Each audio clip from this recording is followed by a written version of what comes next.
नमस्कार, आप सभी को आपके ही अपने YouTube चैनल आर्ट्स क्लास के ऊपर में स्वागत है। मैं भारती सर, पटना बिहार से।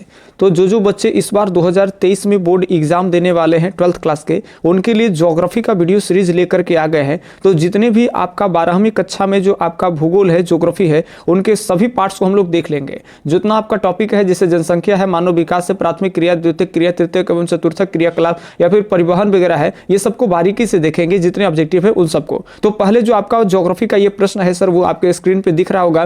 पहला प्रश्न है कि 2011 ईस्वी की जनगणना के अनुसार आपको बताना है कि भारत की जनसंख्या कितनी है। लगभग पहले ऑप्शन की बात कर ले तो 111, दूसरा है आपका 121, तीसरा है 318, चौथा है आपका 200 करोड़। तो यहाँ पे जो सही जवाब हो जाएगा वो ध्यान रखेंगे कि यहाँ पे सही जवाब होगा आपका बी ऑप्शन सही है, 121 करोड़। 2011 ईस्वी की जनगणना के अनुसार भारत की आबादी 121 करोड़ है, जबकि 2001 ईस्वी की जनगणना के अनुसार अगर बात कर ले तो भारत की जो आबादी है लगभग 102.समथिंग करोड़ हो जाएगा। ठीक है, चलिए अगले प्रश्न की ओर बढ़ते हैं। तो अगला प्रश्न है, जनसंख्या के वितरण को कौन से कारक प्रभावित करते हैं। जनसंख्या के वितरण के मतलब हो गया सर फैलाव। वितरण का मतलब क्या हो गया, तो फैलाव। इसको प्रभावित कौन कारक करता है, जनसंख्या वृद्धि या जनसंख्या का घनत्व, जनसंख्या का क्षेत्र या फिर भौतिक, आर्थिक और आपका सांस्कृतिक कारण। ये जल्दी से आपको बताने हैं कमेंट में कौन सा ऑप्शन सही होगा। तो देखिए, अगर जनसंख्या के वितरण का मतलब होता है फैलाव, जमाव। जनसंख्या कहाँ ज्यादा होता है या कहाँ कम होता है, फैलता है, इसके ऊपर में भौतिक कारक होंगे, आर्थिक कारक होंगे और आपका सांस्कृतिक कारण, यानी डी ऑप्शन सही है। भौतिक कारकों की अगर बात कर ले, इसमें जल की उपलब्धता होता है। जहां पे जल की उपलब्धता होगी, खास करके मीठे जल, वहां पर अपना आबादी ज्यादा रहना पसंद करता है। जलवायु हो जाते हैं भौतिक कारण में। कई बार प्रश्न ऐसे भी बनता है कि निम्न में से कौन भौतिक कारक एक नहीं है, इस तरह के बनेंगे। तो भौतिक कारण में आपका जल की उपलब्धता होगा, जलवायु होगा, मिट्टियां होगा, ये सारा कुछ आपका किस में आ जाएगा, तो भौतिक कारक में। आर्थिक कारक के रूप में अगर हम लोग देखें तो इसके कारण भी जो है आबादी कमता और बढ़ता है। जैसे आर्थिक, जहाँ पे खनिज उनिज का भंडार होता है, वहाँ पे क्या होते हैं कि औद्योगिक धंधे का विकास होता है। उद्योग धंधे जैसे ही लगते हैं तो शहर नगरीकरण में बदल जाता है, और नगरीकरण के परिणाम स्वरूप क्या आता है कि वहां पे ज्यादा आदमी दूसरे जगह से लोग रहना भी पसंद करते हैं। परिणाम स्वरूप उस जगह की आबादी क्या होता है, तो ज्यादा, यानी ऐसे जगह पे लोग ज्यादा रहना पसंद करते हैं। सांस्कृतिक कारक भी होगा। तो चलिए यहाँ पे डायरेक्टली देखें तो दूसरा के डी ऑप्शन सर सही है। अगले प्रश्न की ओर अगर बात कर ले तो कहते हैं जर्मनी की वार्षिक जनसंख्या वृद्धि कितनी है। जर्मनी की वार्षिक जो जनसंख्या वृद्धि है वो कितनी है, ये आपको बताना है। तो तीसरे नंबर प्रश्न की बात कर ले तो सी ऑप्शन सर सही हो जाएगा, यानी -0.1%। जर्मनी की बात कर ले तो ये यूरोप देश में आता है, और यूरोप में अगर जनसंख्या वृद्धि की बात कर ले तो सबसे कम है, 0.2 के आसपास में आपको बताए थे। पूरे यूरोप में बहुत सारे देश आते हैं, और उसमें जर्मनी की बात कर ले तो -0.1%। चलिए ये ध्यान रखेंगे। अगला प्रश्न आपके सामने है। अगला प्रश्न है, चौथा नंबर प्रश्न को देखेंगे कि लैटिन अमेरिका तथा बांग्लादेश की जनसंख्या 1.8% वार्षिक जनसंख्या वृद्धि दर से कितने वर्षों में दुगुनी हो जाएगी। फटाफट से बताएंगे। लैटिन अमेरिका की बात कर ले तो अमेरिका का वो पार्ट्स मोटा मोटी आप ध्यान रखेंगे जो दक्षिणी अमेरिका से ताल्लुकात रखती है। दक्षिणी अमेरिका और बीच में जो द्वीपीय मध्य अमेरिका है, इस सबको मिला देंगे तो मध्य अमेरिका और दक्षिण अमेरिका को मिलाकर लैटिन अमेरिका होता है। और वहां और बांग्लादेश दोनों की अगर बात कही जा रही है प्रश्न में ही कि 1.8% जनसंख्या वृद्धि है, तो यहाँ की आबादी दुगुनी कब हो जाएगी ये बताना है। तो जानकारी के लिए बता दें कि अगर किसी भी देश की जनसंख्या वृद्धि दर, जनसंख्या में 2% के वार्षिक वृद्धि हो जाए, जैसे अगर कहीं 100 आदमी हो और एक साल में वहां 2% बढ़ जाए, यानी 102 आदमी हो जाए, तो आने वाले उसी देश में 35 साल में मात्र आबादी कितनी गुनी हो जाती है, तो 2 गुनी हो जाती है। और आपको बताना है कि 2% के वार्षिक वृद्धि से बढ़ती है तो आबादी डबल होती है किस साल में, तो 35 साल में। लेकिन यहां आपको बताना है, प्रश्न में दिया हुआ कि 1.8% के वार्षिक वृद्धि से बढ़ रही है तो कितने सालों में वहां की आबादी जो है सर वो हो जाएगी आपकी डबल। तो यहां पे याद रखेंगे बिल्कुल डी ऑप्शन सही हो जाएगा। 38 वर्ष लगभग टाइम लेगा। 38 वर्ष में उस देश की आबादी क्या हो जाएगी, तो डबल हो जाएगी, यानी 4 के डी ऑप्शन सही है। चलिए 5वें नंबर अगर प्रश्न को देखेंगे, पर 5वें नंबर प्रश्न है, भारत में 1 हेक्टेयर कृषि भूमि पर कितने व्यक्ति आश्रित हैं। याद रखेंगे 1 हेक्टेयर भूमि पर कितने व्यक्ति आश्रित है, तो यहाँ पे 5 है, 15 है, या फिर 12 है, या फिर आपका 4 है। तो यहाँ पे हो जाएगा ए ऑप्शन सही, 1 हेक्टेयर भूमि पर 5 व्यक्ति आश्रित है। ये सब जनसंख्या का जो डेटा है सर पुराना है, ये सब घटते बढ़ते रहता है, लेकिन अभी तक मोटा मोटी यही आपके साथ में रहेगा। चलिए अगले 6ठे नंबर प्रश्न की बात कर ले तो रूस को छोड़ करके यूरोप को 40 स्वतंत्र देशों में सम्मिलित रूप में से कितने लोग रहते हैं। रूस को छोड़ करके जो आपका यूरोप में जो 40 गो जो देश है उसमें से याद रखेंगे कितने सम्मिलित रूप में कितने लोग रहते हैं ये आपको बताना है। 50 करोड़ रहते हैं, 58 करोड़ रहते हैं, 104 करोड़ रहते हैं, या फिर आप समझ सकते हो कि 20 करोड़ रहते हैं। तो फटाफट से बताएंगे कौन सा ऑप्शन सही होगा। तो ये याद रखेंगे, अगर रूस को हटा देंगे तो जो 40 देश है वहां पे टोटल पॉपुलेशन कितना रहता है, तो ये आपका 50 करोड़, ये ध्यान रखेंगे। जबकि भारत में 140 करोड़ आबादी अब धीरे धीरे पार कर रहा है, यानी भारत की अगर आबादी एक तरफ कर दे तो अगर रूस को हटा देते हैं तो यूरोप का जो जितना भी देश है उस सबकी आबादी के बराबर ज्यादा ही हो जाएगा भारत की आबादी। चलिए ध्यान रखेंगे। अगले अगर प्रश्न की बात कर ले 6 का होगी आपका ये ऑप्शन सही 50 करोड़। 7 नंबर प्रश्न की अगर बात करते हैं तो 7वां नंबर है कि निम्न में से कौन सी जनसंख्या के कार्यशील आयु वर्ग का प्रतिनिधित्व करती है। यानी कार्यशील जनसंख्या का प्रतिनिधित्व करने वाला जनसंख्या का एक आयु वर्ग 15 से लेकर 65 वर्ष, 15 से लेकर 66 वर्ष, 15 से लेकर 64 वर्ष, या फिर 15 से लेकर के 59 वर्ष। फटफट बताएंगे। तो यहाँ पर 7 नंबर प्रश्न का आपका डी ऑप्शन ही सही होगा। 15 से लेकर के 59 वर्ष तक की जो आयु है इसको कहते हैं कार्यशील आयु वर्ग। ठीक है, तो 7 का डी ऑप्शन सही हो जाएगा। चलिए 8 नंबर प्रश्न को देखेंगे कि पूर्वी एशिया में प्रौढ़ शिक्षा दर है 83.4%, 93.4% या 60% या 65%। फटाफट से बताना है। तो 8 का यहाँ पे जो सही ऑप्शन हो जाएगा वो हो जाएगा 83.4%, यानी 83.4% जो है वो एशिया में प्रौढ़ शिक्षा दर है। याद रखेंगे, प्रौढ़ का मतलब समझिएगा, प्रौढ़ मतलब बूढ़ा नहीं, प्रौढ़ मतलब आप समझना है युवा में साक्षरता दर की बात कही जा रही है। चलिए 9वें नंबर प्रश्न को देखेंगे। 2006 के आरंभ में दक्षिण अमेरिका के कितने नगरों की आबादी 10 लाख तक हो गई थी, ये आपको बताना। 2006 के आरंभ में दक्षिण अमेरिका में कितने नगरों की आबादी 10 लाख से अधिक हो गई थी? 40, 41, 42 और 43। तो फटाफट से बताएंगे। तो 9वें नंबर प्रश्न का डी ऑप्शन सही हो जाएगा 43, 43। याद रखेंगे 9वां का कितना हो जाएगा आपका, तो डी ऑप्शन सही हो जाएगा 43। चलिए अगले प्रश्न पर अगर फोकस करें तो अगला है कि 2006 में विश्व की कितनी प्रतिशत आबादी नगरीय है। सब डेटाबेस है, जल्दी जल्दी हम लोग देखेंगे। 2006 में विश्व की कितनी प्रतिशत आबादी नगरीय थी? 40%, 50%, 60% आबादी, या फिर आपका 70% आबादी। फटाफट से बताएंगे कौन सा ऑप्शन सही होगा। तो यहाँ पे जो हो जाएगा सर वो हो जाएगा 10 का बी ऑप्शन सही होगा, यानी ख 50%। 2006 में विश्व की कितने प्रतिशत आबादी नगरीय थी? तो 50% आबादी जो थी वो सर अब नगरीय थी। चलिए आगे ध्यान से सुनेंगे। 11 नंबर प्रश्न है, निम्नलिखित में से किस वर्ष के आसपास विकसित और विकासशील देशों में नगरीय जनसंख्या लगभग बराबर थी? यानी विकसित देशों की बात कर ले या विकासशील देशों की बात कर ले, दोनों देशों में लगभग जो नगर की जो आबादी थी वो लगभग जो थी वो बराबर थी। ये कौन से टाइम में, ये आपको बताना है। 1950 या 1970, 2000 या फिर 2007। फटाफट से बताएंगे कि कौन सा ऑप्शन सही होगा। तो यहाँ पे बी ऑप्शन सही होगा 1970। याद रखेंगे 1970 के आसपास में विकासशील और विकसित देशों में जो नगरीय आबादी थी उन कहीं ना कहीं एक तरह से ये समानता देखने को मिलता है, यानी बहुत ज़्यादा अंतर नहीं था, बराबर जैसा था।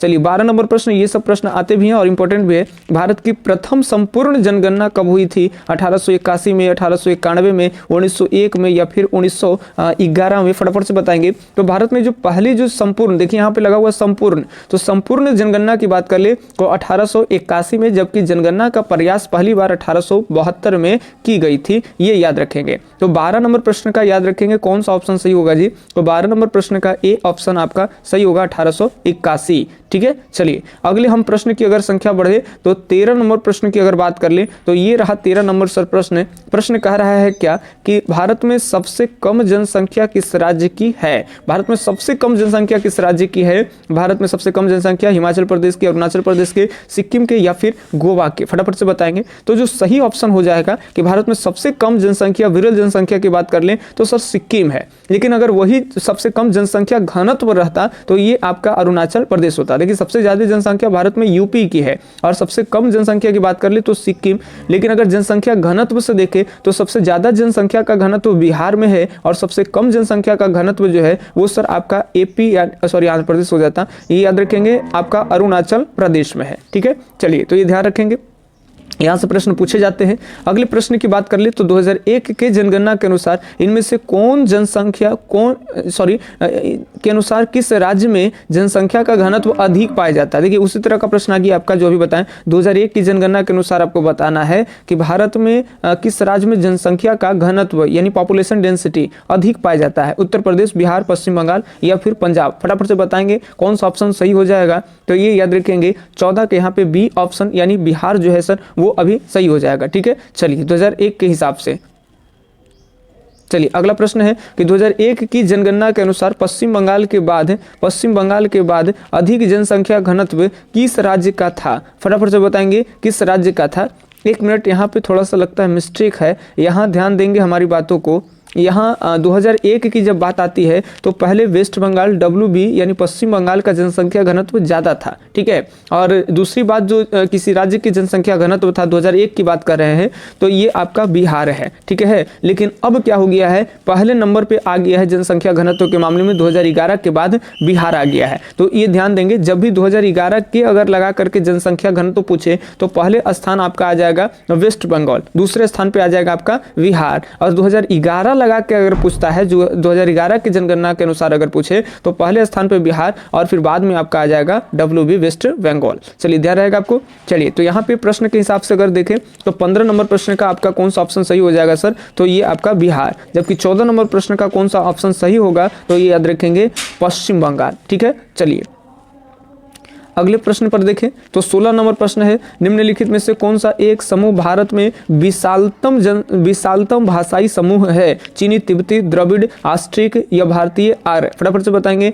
कौन से एक समूह भारत में विशालतम भाषाई समूह है। चीनी, तिब्बती होगा, द्रविड़ होगा या ऑस्ट्रिक होगा या भारतीय आर्य होंगे। बताइए कौन से बोले जाते हैं ज़्यादा। तो 16 नंबर प्रश्न की अगर बात कर ले तो ये ध्यान रखिएगा बात को, 16 नंबर प्रश्न क्या हो जाएगा, 1 मिनट, हाँ 16 नंबर प्रश्न की बात कर ले तो डी ऑप्शन ही सही होगा, भारतीय आर्य। यही सबसे ज़्यादा बोले जाते हैं। हिंदी भी इसी में आते हैं, संस्कृत, अंग्रेजी सारा चीज़ इसी में आते हैं। ठीक है, चलिए सिंधी उंधी सब ये इसी में आ जाएंगे तो ये आपका डी ऑप्शन सही हो जाएगा। चीनी, तिब्बती ये तो पूर्वोत्तर भारत के साइड में बोले जाते हैं। द्रविड़ ये दक्षिण भारत में बोले जाते हैं जिसमें मलयालम, कन्नड़, तेलुगु, तमिल ये सब आते हैं। ऑस्ट्रिक भाषा परिवार में बोले तो ये सब संथाली वगैरह ये सब जनजातियों समूह के द्वारा बोली जाती है। तो ये आपका इस तरह का डी ऑप्शन सही हो जाएगा। ठीक है, चलिए तो यहाँ पर बात कर ले सर तो 17 नंबर प्रश्न के, 1 मिनट थोड़ा सा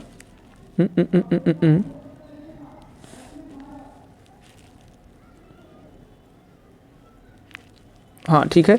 चलिए अगले प्रश्न की अगर बात कर ले तो अगला है 17 नंबर प्रश्न। फटाफट से देखेंगे 2001 की जनसंख्या के अनुसार भारत की जनसंख्या का कितना प्रतिशत अशिक्षित है। या 2001 में जो भी जनगणना के अनुसार जो डेटा आते हैं साथ में तो उसमें कितना प्रतिशत जो पॉपुलेशन थे वो अशिक्षित है यानी पढ़े लिखे नहीं है। 35%, 45%, 65% या फिर 75%। जल्दी से बताएंगे 17 का कौन सा ऑप्शन सही हो जाएगा। तो 17 का ए ऑप्शन सही हो जाएगा। 35% जो पॉपुलेशन थी वो अशिक्षित थी। चलिए आगे अगर बात कर ले तो अगला प्रश्न है आपका कि भारत में आगामी जनगणना किस वर्ष होने वाली है। 2017 में, 2021 में, 2025 में, 2031 में। तो ये याद रखेंगे प्रश्न आपका पुराना पैटर्न पे है। अब इस तरह के प्रश्न आपको नहीं पूछे जाएंगे क्योंकि 2021 में ही होने वाली थी लेकिन कोविड की वजह से नहीं हो पाई है। तो अब 2023 में जो जनगणना है सर ये स्टार्ट हो चुकी है, अब हो रही है। ठीक है, तो इस तरह के प्रश्न आपको डालेंगे ही नहीं अब। चलिए अगले प्रश्न पर अगर जोड़ देंगे तो निम्नलिखित जनसंख्या घनत्व, निम्नतम जनसंख्या घनत्व यानी सबसे कम जनसंख्या घनत्व है मेघालय के, मिजोरम के, सिक्किम के या अरुणाचल प्रदेश के। फटाफट से बताएंगे 19 का कौन सा ऑप्शन सही होगा। अभी कुछ देर पहले देखे थे कि जनसंख्या घनत्व सबसे कम अगर बात कर ले तो अरुणाचल प्रदेश के है, सबसे ज्यादा बात कर ले तो किसका है तो बिहार का 2011 ईस्वी के अकॉर्डिंग। चलिए यहाँ तक कोई दिक्कत है, यानी 19 का आपका डी ऑप्शन सर सही हो जाएगा। ठीक है, चलिए अगले बात कर लें 20 नंबर प्रश्न। तो अनुमानतः किस वर्ष में भारत की जो जनसंख्या है वो 2 अरब हो जाएगी। 2 अरब का बोले तो मोटा मोटी आप 200 करोड़। इस तरह के जो आंकड़े हैं ना सर वो हमेशा चेंज होते रहते हैं। ठीक है, तो ये जो प्रीवियस का क्वेश्चन ईयर का अगर बात कर ले तो उसके हिसाब से ध्यान देंगे बात को। पहले जब प्रश्न ये बना था तो उसके हिसाब से ये सी ऑप्शन यानी 2036 जो है वो सही हो जाएंगे। ठीक है, तो 20 के प्रश्न का 2036 सही हो जाएंगे। ठीक है, चलिए अगले प्रश्न पर अगर हम बात कर ले 21 नंबर प्रश्न, तो विश्व में जनसंख्या घनत्व के क्षेत्र कौन है? विश्व में जनसंख्या घनत्व के क्षेत्र कौन है?